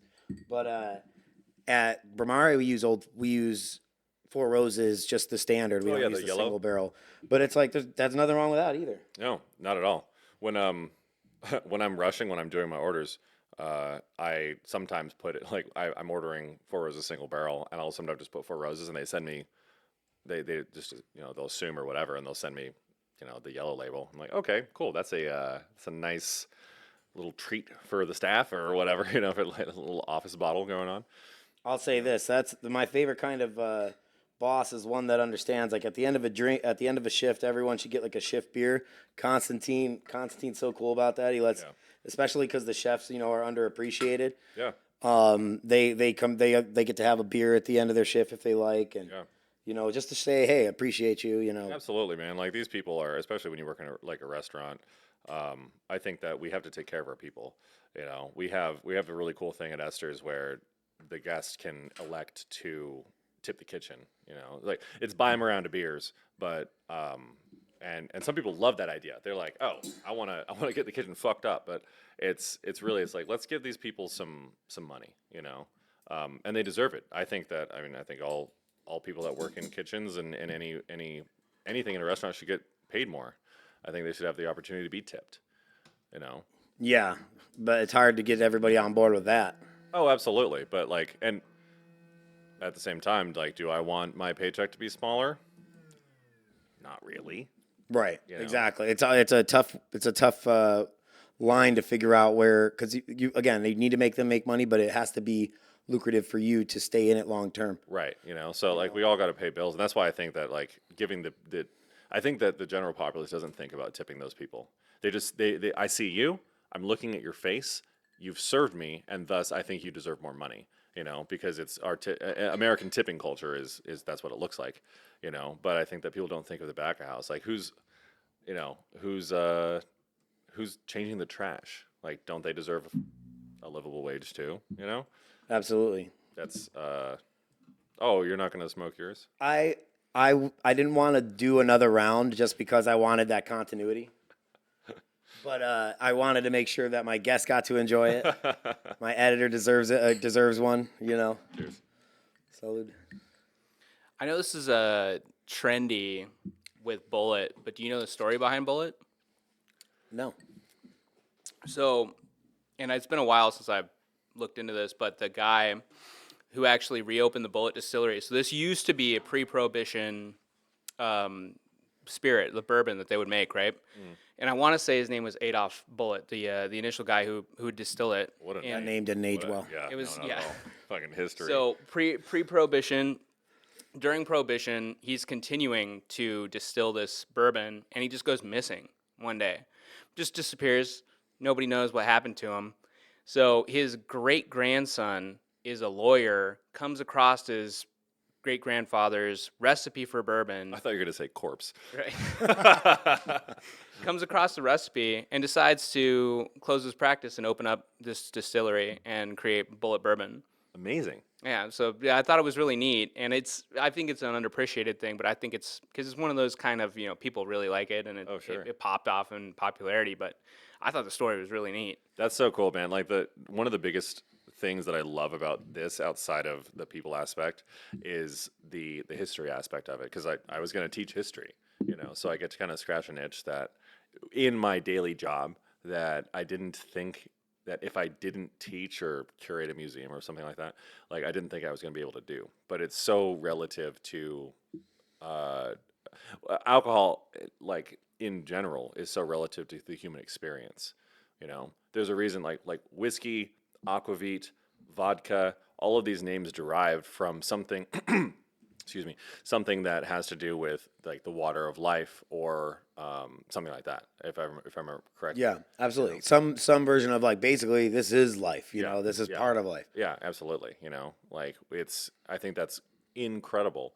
And to when we're looking at like how people were consuming alcohol before and how we are now, you talked before about like what the golden age of cocktailing, and then like the second wave of that, and then the dead period of the late 80s, early 90s. Right. And then the resurgence with the late 90s in New York and other people that were trying to bring things back up and rediscovering these cocktail books and these recipes. I think it's really amazing that we've actually, like you look at watch like Mad Men, right? And you see or Peaky Blinders, and you see these guys only They make drinking look cool. Oh yeah, absolutely. I was watching Peaky Blinders when I had COVID. I've had COVID 3 times. Jeez. Yeah, sucked.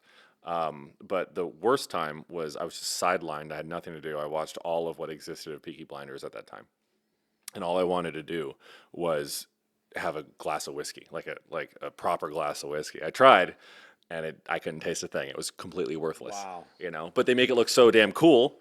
I could, that's the Don Draper from Mad Men. Yeah. Like, Oh yeah. just comes in, tells him how to make his drink, sits down at the boardroom.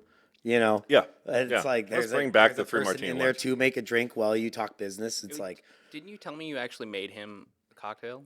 yeah, at so I was opening Vetri, or actually it was we were already open for like 3 months at this point, and man, he came in just so cool. It's Ed Ham. Was it Ed Ham? Jon Hamm. Jon Jon Hamm, Hamm. yeah, with And two M's. he comes in. He comes in, and he's with 3 women. I think he was only dating one of them, but who knows? You know, Cool. right? Rolling deep, You know, whatever. and they go directly to his table, best table in the house, like corner table on the good view of the whole entire strip. And at first, the first drink order is 3 Negroni and 1 Old Pale. Now the Negroni comes like this. Yeah. The Old Pale comes in a Nick and Nora glass up in like sort of a dainty a Nick and Nora. What's an old pal? I don't. Old Pale is going to be with Campari. You do rye whiskey and you do dry vermouth. Oh, cool. Okay. Lemon peel. Yeah. Okay. You know, a much drier, much more masculine drink than even a Negroni is. Sure. But then I'm thinking, man, there's 4 of them there. The ladies probably got the Negronis. I don't think they would have went Old Pale with the sweet or with the dry vermouth. Sure. So I go to I'm like expecting. It's the one like I don't want to say this isn't cool, but the glass isn't manly or not manly. It's if you're not manly, if you can't hold the glass and it's like a martini glass, or I should say a coupe. This isn't a girl's glass. It's only a girl's glass if a girl's holding it. Absolutely. You know, but in this culture, a lot of masculine or cowboy type guys or whatever, they're gonna be like, I don't want that glass. Put it in a rocks glass. You know. That's so insane to me, dude. It's like I always tell people in because I judge it hard, like super hard. But if I always tell dudes that are ordering like that, if I feel like they're open to hearing it, because I'm not gonna like ruin a guy's night, Right. but if I feel like they're open to hearing it, I'll tell them like, listen, man, if James Bond can drink a martini, so can you. That's a great point. James And that's Bond like is everyone measures. Yeah, that, exactly, right? But so that's funny. But Jon Hamm goes. I'm like, okay, this is probably for him. So I bring with me an extra rocks glass and an orange peel on the side, or lemon peel. I'm sorry, on the side for his Old Pale in case he does have that annoyance. He's with 3 girls. He doesn't want to. Switcheroo. So I bring him the glass, and the first thing he says when I set it down is he's like, "Figures I get this glass." And I was like, "Sir, just in case, I also have this for you." And he was like, "My man." And then I switched it over for him and put it in there. And then at Vetri, I always would come around with the Amaro cart. And now I had already gained this trust with him by being his wingman. Like he didn't want 3, especially because all 3 girls had Negronis in this rocks glass. It did seem out of place. Yeah. So it just made sense that would be a problem for him. And then, at the dinner table, or then after dinner, I bring the Amaro cart over, and he's like, "Oh, there's my boy," and I'm like, "Jon Hamm just said it about me. That's awesome." Yeah. And that's one of those things where you really make a difference. And another thing is like not being the annoying person that I'm like, "Oh, can I take a picture?" and all that. I'm like, that's another. They'd have to open the door for me to do that because he's one of the celebrities I actually would be like. I don't want to say starstruck, but appreciative. Excited about, yeah. And I'm like, damn, he's cool as hell. Yeah. And I still would just never, I would never be like, can I take a picture or whatever? Maybe when he's walking out and he's not doing anything, it'd be one thing. Yeah. But even then, I've never felt like that's appropriate. Oh, dude, no, you never, I think it's so, firstly, I mean, to get starstruck, come on, like relax. Right. Like do your job. Yeah. There's a level of professionalism that we have to have. And in our job, I think it's actually kind of dope because we get to be in the position, especially if you work at a place like Vetri, man, like you get to be in the position to meet cool people, even if they are famous or not, like the amount of people that have sat down at the bar that I don't know who they are, but I know, like I can see that watch. I know you got some money, Right. You're probably important in some circles. Like that's kind of neat. Well, it's interesting because a lot of them, like a lot of these, you might not know what they did, but then you're like, man, if I sit down with you, I bet you could tell me how you made money, and you could tell them, like, because some of these people that are extremely wealthy, it's not like it's not because they're the smartest person in the world. Mm-mm. It's like they're like, oh, I just put my money here, or I did this and I did that, and I listen to these people, and they're where they're at. I mean, and to be fair, some is blind luck, which is also good very for true you too. Yeah, but like, I had this chef, and a celebrity came in, Pauly Shore. You know, he's he's local. around a lot. You know, He lives here. Yeah, he Or lives he here. did, Well, or- his comedy club is down the street from Esther's, Gotcha. so he'll pop in a Wait, bunch. that's not Wise Guys, right? It is. Oh, that's his company? Yeah. Well, I mean, and don't I mean like the internet shouldn't quote me on this, but Right. for what He's I've involved. heard, yeah, from what I've heard, it was his like parents' thing, and then he's taking it over or whatever because he's Okay, because Mitzi Shore was the was one big. that owned the New York spot that Joe Rogan's always talking about. yeah. Now and again, They Oh, it was chew in on the California? California. Oh, I thought he was from the East Coast originally. That's crazy. Trust me, I know you know more about comedy. I'm not doubting you. Yeah. Sure. Yes. Yeah, Absolutely. so but California, that makes sense. Anyway, he's downtown a bunch, and I had one of my chefs at one point who does not work there anymore, run out and be like, "Oh, Paulie, yo, what's up? Like, can I take a picture?" I was like, what are you doing? Yeah. Like, come on, you can't do that. And it's like it's way cooler when you get that recognition. Like, maybe you didn't get a picture, but you like hooked him up on the sly, and you did something dope, or you're just a nice guy. Well, God forbid they become a regular at your bar. You know what I mean? That's where it's like my goal is that this well-to-do person, this person that's going to not just help the restaurant, but it's a status symbol. If you have like interesting, cool people going to your bar, Yeah. then more interesting, cool people want to go to your bar. Absolutely. And then all the seats are filled. Yeah. You know what I mean? So Yeah. that's at the end of the day, that's the goal. Getting all the seats filled. If a restaurant's empty, it doesn't mean for lack of trying. It's like sometimes it's just getting the word out there and getting the buzz. Yeah. And it doesn't always come from just awards. Yeah. And an empty room feels uncomfortable too. Like, Well, yeah, if you're the first or like or it's like an hour and you dine alone, it's a bummer, Yeah. because there's something about it's like going to a baseball game or a concert. At a concert I can hear it better. yeah. But I mean, I'm sorry. When I'm at a concert, you can't hear it as good. Like the volume is better at your home theater system. Yeah. But you don't feel the goosebumps. Yeah. You know what I mean? Of like, Yeah, it's the electricity in the room. People build the vibe. exactly.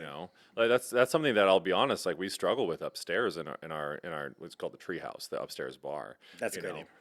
Yeah, It has a little lookout too. Yeah, it started as a joke because James Trees is the owner, and so it's up and away, and it has the whole thing. So we called it the Treehouse to be funny, and then it just stuck. It's funny. Yeah.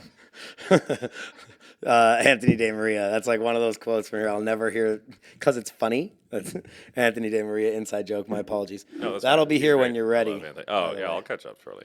No, don't let me rush you. I know you said you're doing damp January, which Oh man, which is a term I'm gonna start using because January is great. because I'm not a quitter, so I would It's better than moist January because that sounds terrible. yeah, no one likes that. No, man, I.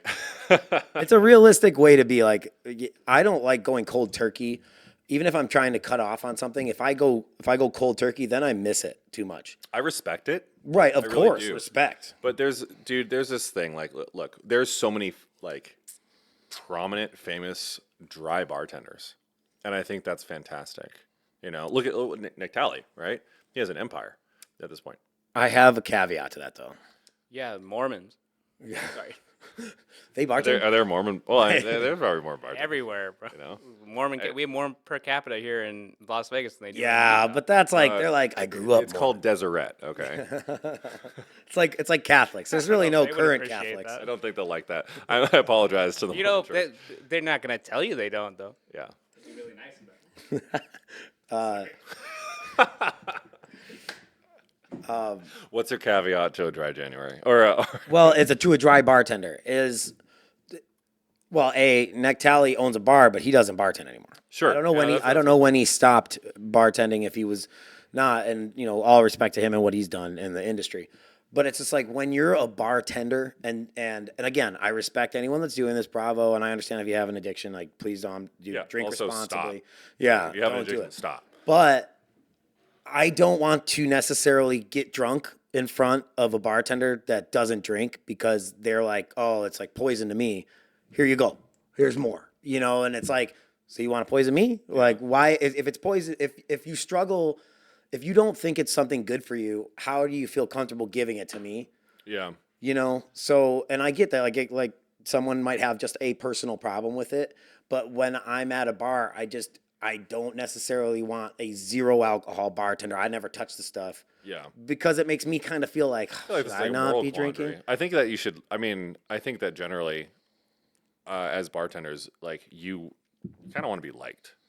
Exactly. You know?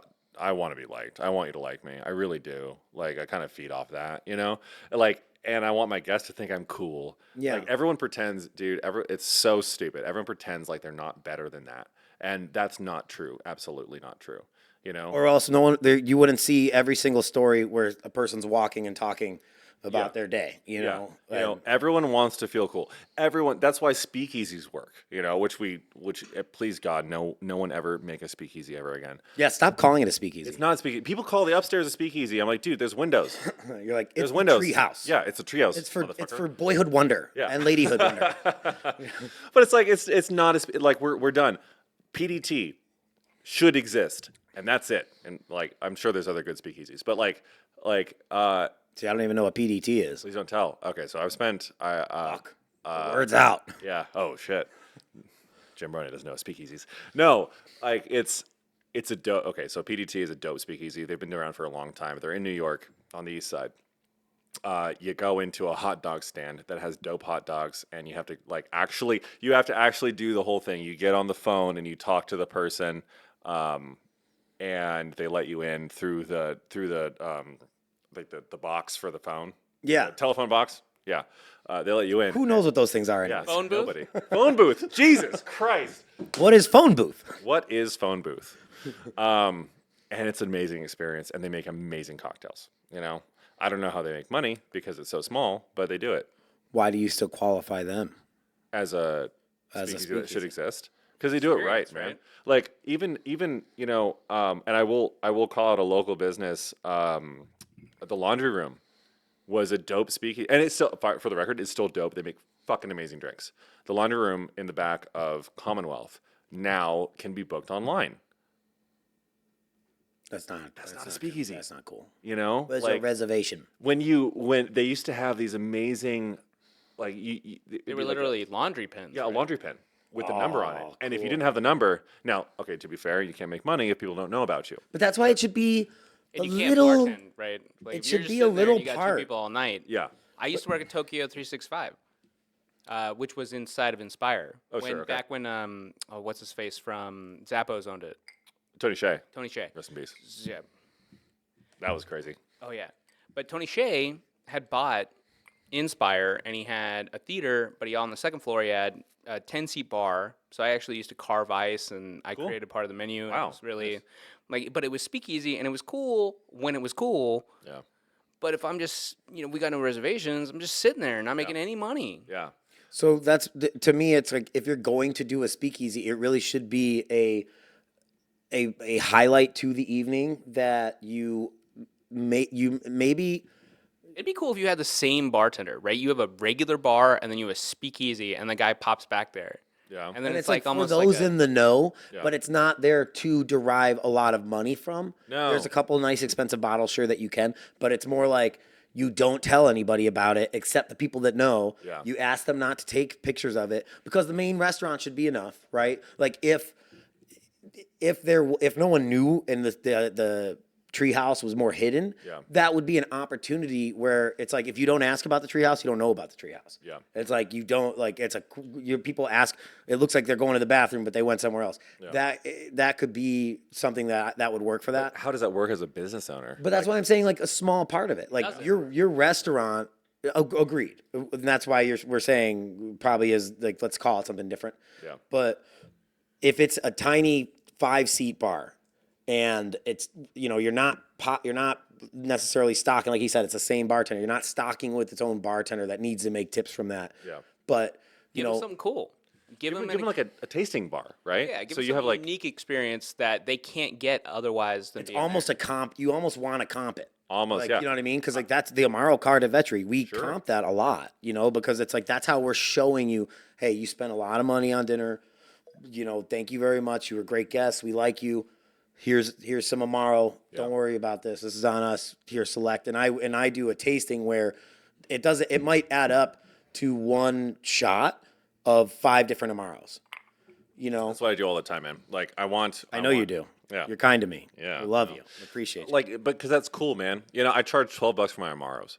Amari. Sorry. And that's they're not normally too expensive, so it's an No. easy. But with your knowledge, Yeah, but I'm also like, if you, here's what really happens, man. It's like, if I'm gonna, I charge $12 for an Amaro because it's like, yeah, just have it, you know, regardless of how hard to find it is or isn't.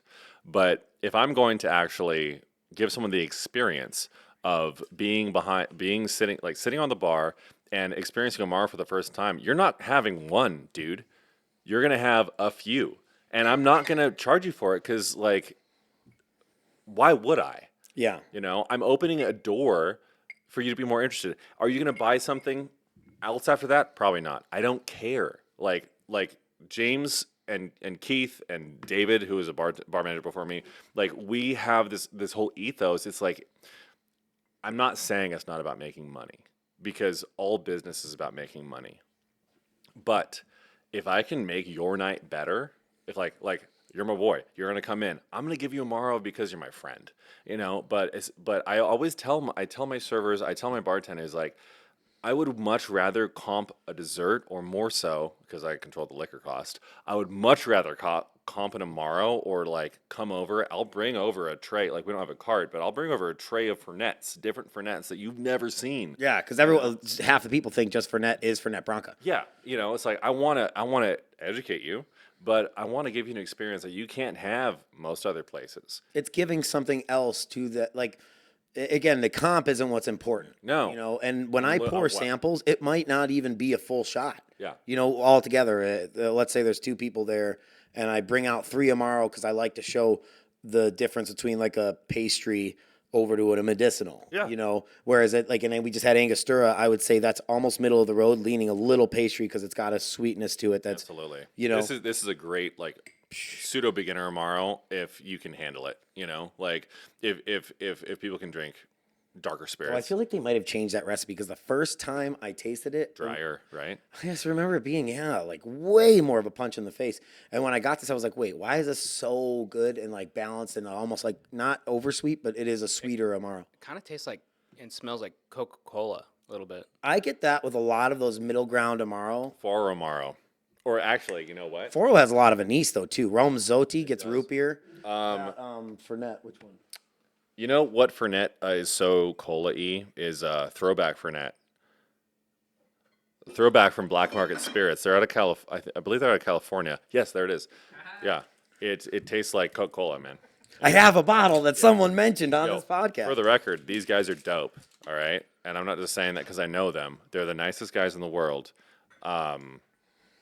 Their rye is fantastic. They're newer, so I think they finally got to their 5-year rye, if I'm not mistaken.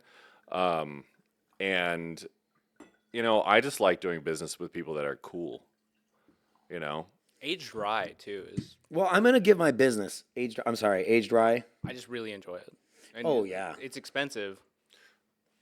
come to Esther's. I have a 5-year for you. Yeah, this is so like. See, that smells more chocolatey on the It nose. does, but taste it.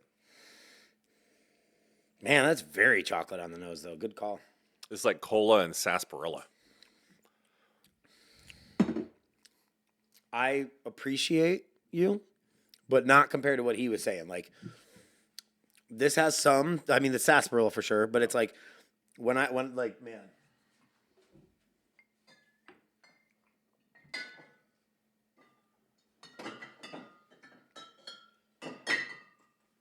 Ramazzotti, I get root beer. I don't think I have the one I'm looking for, but like our Jelinek Amaro. Oh no, probably- Jelinek's fantastic. I'm That's mispronouncing it. That's like flat Coke. jelly neck. Yeah. Apparently, I have a and you know my lawyer Sam from Sam and Ash. I've consulted my lawyer before this podcast. He's Czech, or I believe his family's from that area. I don't know exactly. I don't want to misspeak, but I brought him Jelinek, and he said, jelly neck, great. You know, he was excited about it. But no, Jelinek, it is very cola forward. Yeah, I'll that's give like you that. flat Coke to me. That's what's up. you know? Yeah. And it's a Fernet, I think, style, and it's not the one that I tried at least, and it's not overly. You have two.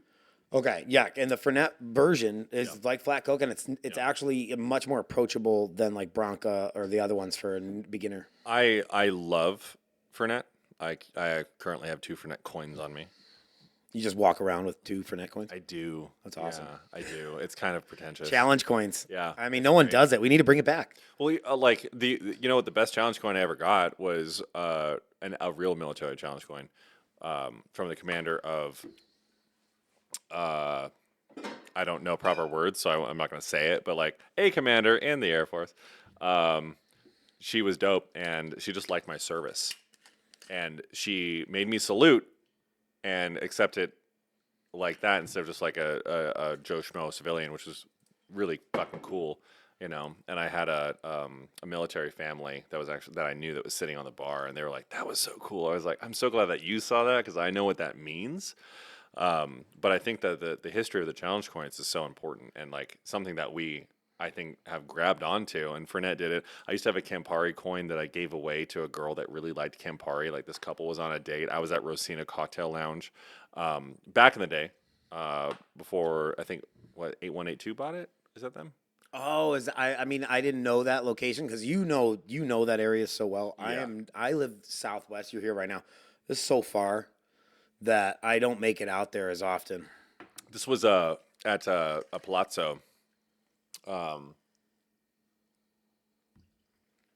This was when Lou Caputa was behind the bar, amongst other people.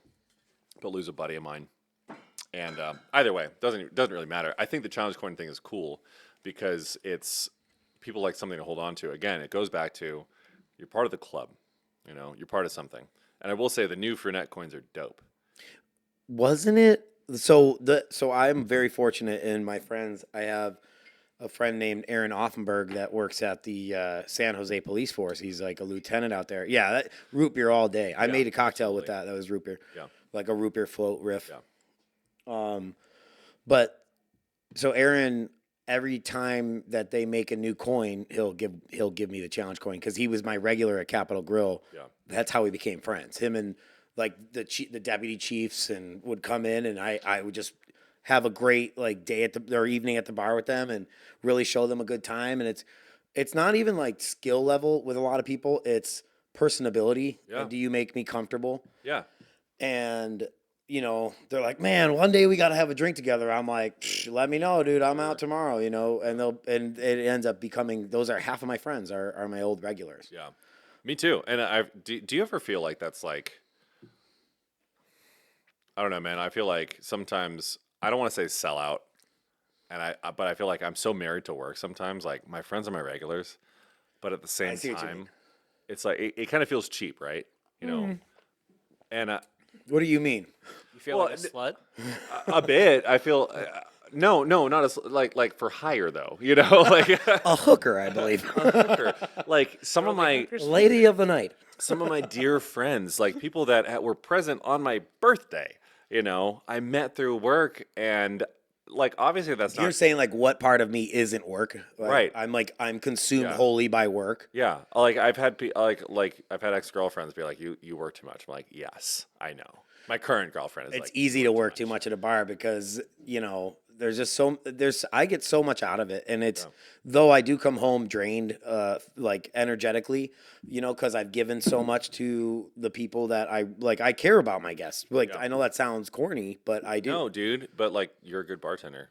If you don't care, then stop bartending. I get, but within reason, because it's like if you have to make a living, but it's like please don't be the 20-year bartender that hates it. No, exactly. Right. When I go to a person that has been bartending for 20 years, and I'm like, "Hey, can I get an old fashioned?" And they look around like, "I don't think I have the ingredients." I'm like, "I hope you do. This is a bar, correct? Yeah. You can't make the original cocktail." Yeah, the oldest of fashions.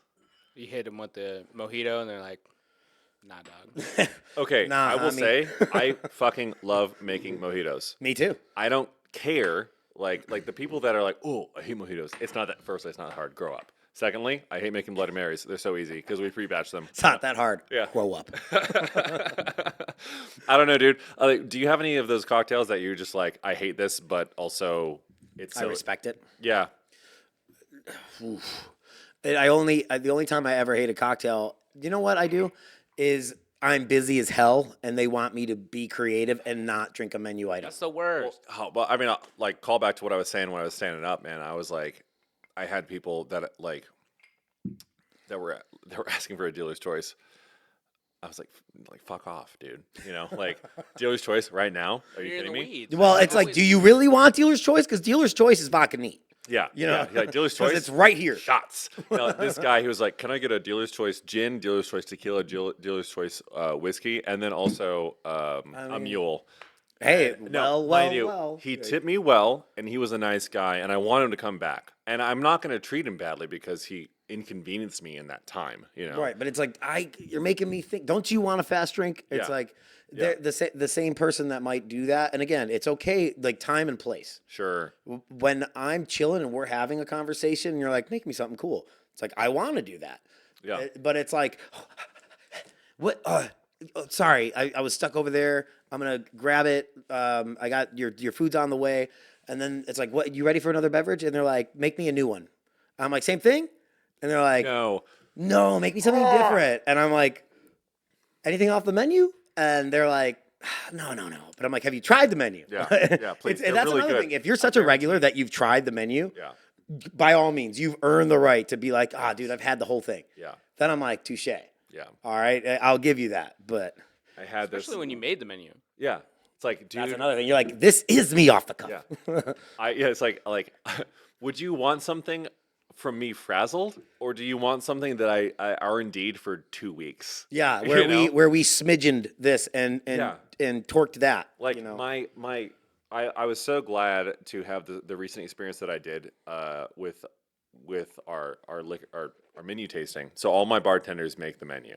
I don't, except for the upstairs, because I have to I'll fill in because I can make a cocktail real quick. You know, Right. I'll fill in the menu if I have to, but my bartenders make the menu, and because I think ownership is important. 100%. You know, and Like that's you something. said, having your name on something. Exactly. And we've been doing that since the beginning. You can say, "Oh, what's your favorite cocktail?" Well, I made this, so it is my favorite, you know. That's actually probably helps with that dealer's like.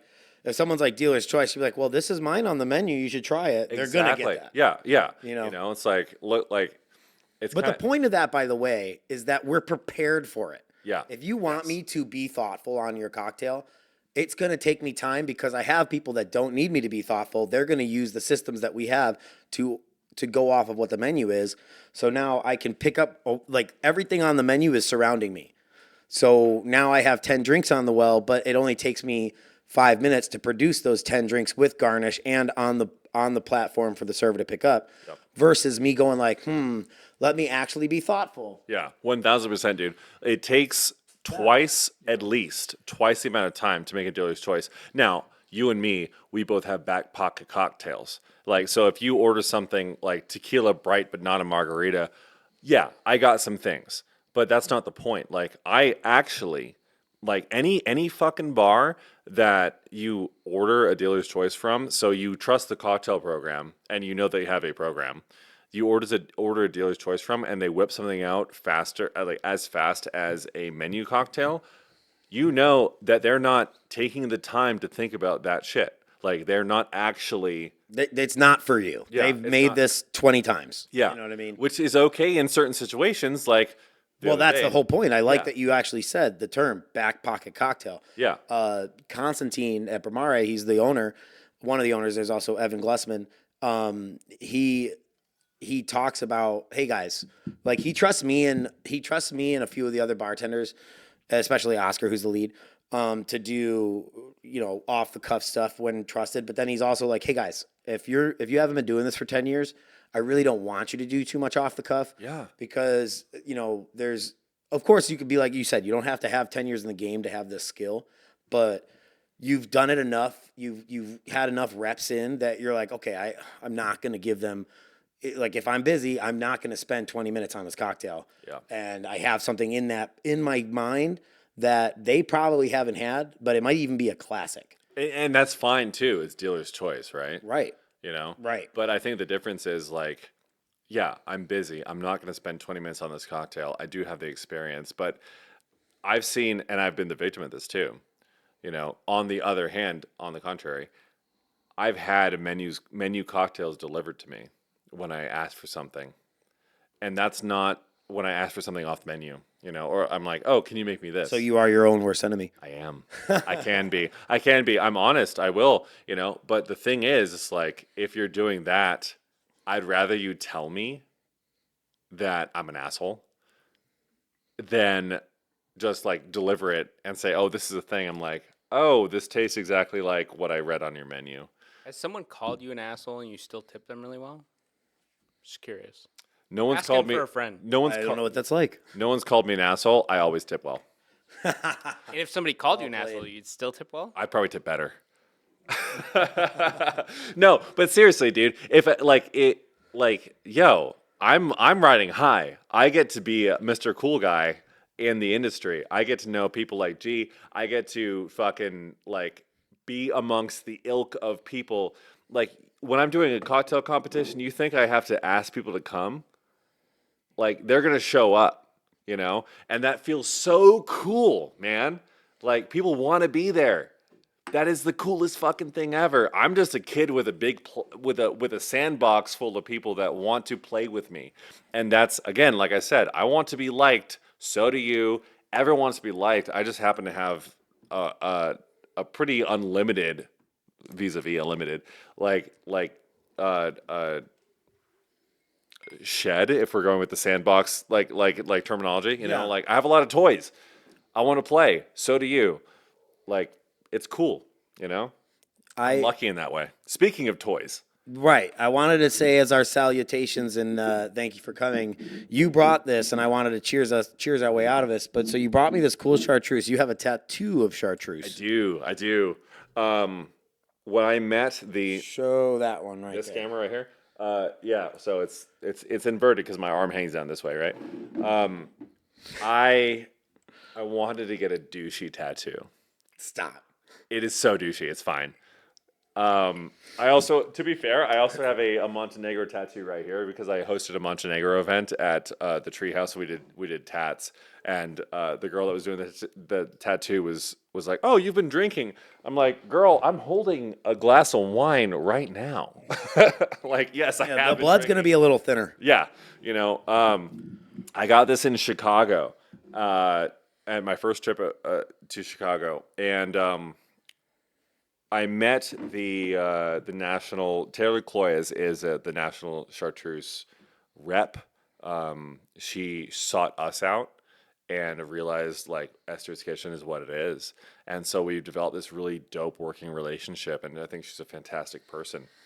I also got the opportunity when I was at Tales last year. We were in a chartreuse tasting, and this came up in the tasting, and she's like, "Oh, Tucker, go ahead and talk about it." I was like, "Oh, you're making me look like a Yeah. really cool guy right now." You know? Did I mention? Did I also? Yeah, I have it tattooed. I You have know? a douchey tattoo. Yeah. Which I don't think it's douchey because it's not obvious if you don't know. Yeah. I Right. think that makes it not douchey. It's like It helps. If it was like chartreuse, and then the year, it's Yeah. like all right, you know. but Definitely that's- looks like it could be Celtic for love. Yeah. So, Isn't James says if you put it sideways, it looks like the Toto. And I fucking hate Toto. But I had it match the kind of this tattoo here. But I just love chartreuse. It's my favorite spirit. I think that the history behind it is amazing. This chartreuse in general. So Taylor came into town. I was opening the new Esther's. I was tired. I was probably hungover because we drank a lot of wine when we were opening that place. And she comes in at like 11, which is too early. And I was training my bartenders, toting a bottle that was almost empty. And she was like, I shouldn't even really be showing this around, but this is my private collection, so I'm showing it. And I got to taste it. And it's this beautiful chartreuse. It's like almost like yellow. It's special, right? And I knew it. And I didn't know much about it. I did research after. I go out to the Legacy Club after. Taylor and I had drinks, and she said, I am going to give the rest of this bottle to these boys. And I was deflated. Nah. I was like, oh, I wanted it, you know? Because the whole thing is that This is supposed to go to bars that have or restaurants that have amazing wine programs and like very dense cellars, and we don't have that. We have an amazing wine program, and we have wine that'll knock your socks off, but it ain't that. Like that's never going to be who we are. Because you have to charge so much for that, and you guys are kind of like, I don't want to say like affordable, but you're not trying to. It's not. You're not trying to make a point. Like Yeah. you're very expensive. You know. So we have like 4 wines on our. We have my cellar list, my like bottle list is Daily Drivers, which is if you get a Daily Driver, it's cheaper. Please tell me you have it labeled that.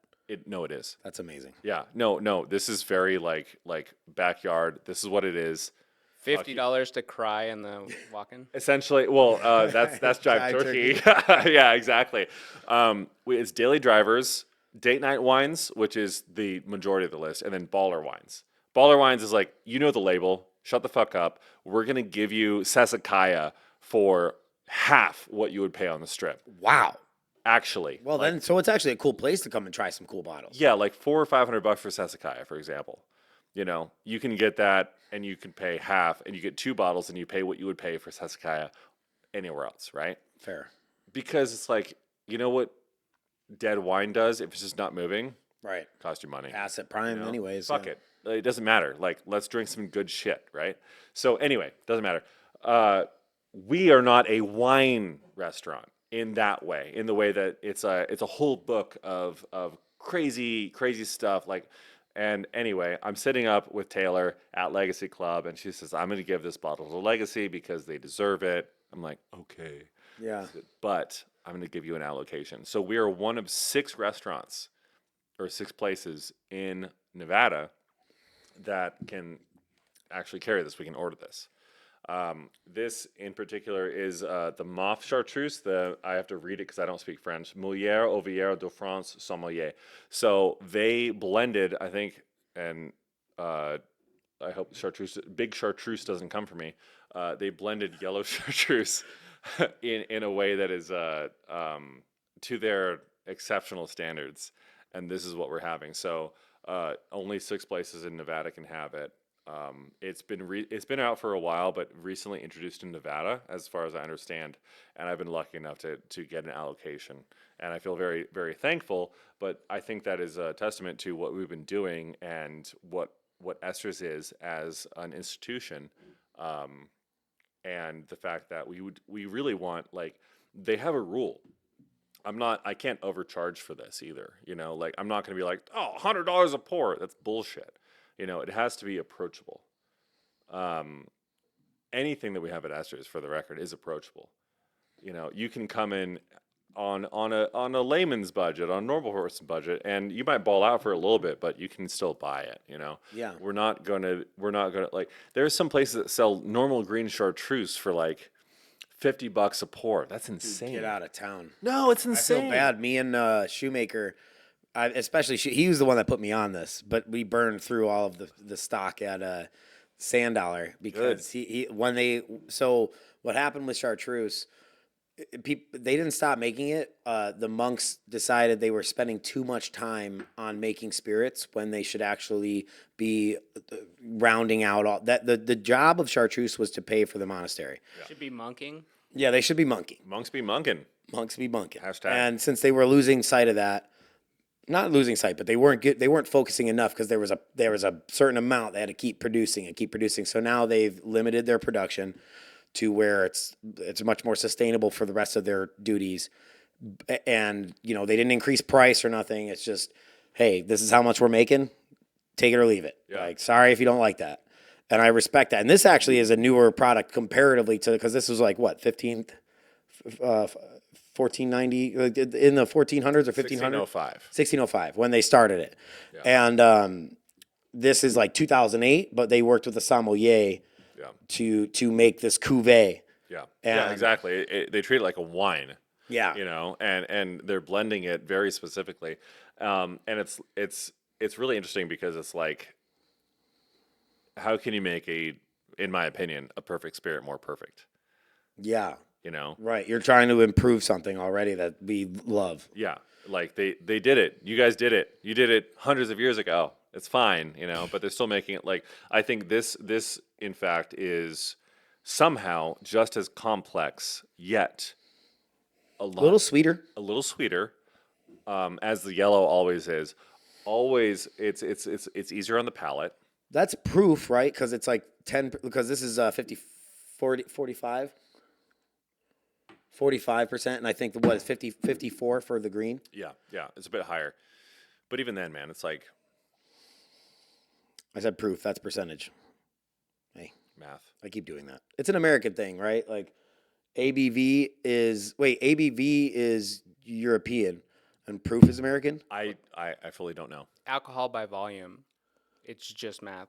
Yeah. Right. It's well, yeah, like the percentage is double, and then you get double. Right. So if this is 45% alcohol, it's 90 90 proof. But I always go ABV because they don't tell you proof on most bottles. But I will say Proof most is the professionals. Proof is the American thing. Exactly. And I would say proof is mentioned by more professionals, but I'm not that professional. So I'm like, I always go ABV and I try to think proof. Yeah. And I mix those up. But anyways, I want to say thank you very much. What a cool treat to get to taste. This is my first experience with it. Really awesome. So Cheers. thank you for coming. We'll see you soon. Thank you for having me.